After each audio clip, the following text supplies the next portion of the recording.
আসসালামু আলাইকুম রহমতুল্লাহ ওবরাকাত। আহমদ সাকিব নামক আইডি থেকে এই জার্সির ছবি দিয়ে জিজ্ঞাসা করা হয়েছে, এই জার্সি পরে নামাজ পড়লে কোনো সমস্যা হবে কি? ভাই আহমদ সাকিব, আপনার এই জার্সিতে যে ছবিটা অঙ্কিত আছে, এই ছবিটা পরিষ্কার বোঝা যায় যে এটি একটি প্রাণীর ছবি।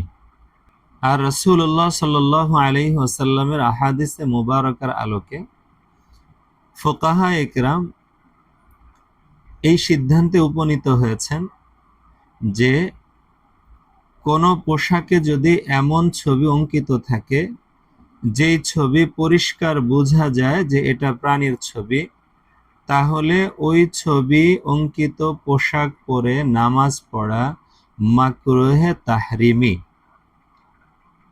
আর মাকরুহে তাহরিমির হুকুম হলো, যেই নামাজ এই পোশাক পরে আদায় করা হয়েছে ওই নামাজ আবার পড়া ওয়াজিব।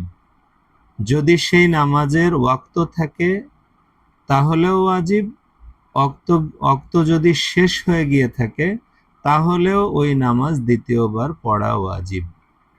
যদি কোনো ছবি এমন হয় যেই ছবির মাথা মুছে দেওয়া হয়েছে, উদাহরণত কোনো কাপড় বাজার থেকে আনা হলো, আনার পর সেই ছবির মাথার যেই অংশটা সুতো দিয়ে আঁকা হয়েছিল, অঙ্কন করা হয়েছিল, সেই অংশটা যদি মুছে দেওয়া হয় তাহলে মাথা মুছে ফেলা হয়েছে এমন ছবি অঙ্কিত জামা পরে নামাজ পড়লে কোনো সমস্যা নেই, নামাজ হয়ে যাবে ইনশাআল্লাহ তাআলা।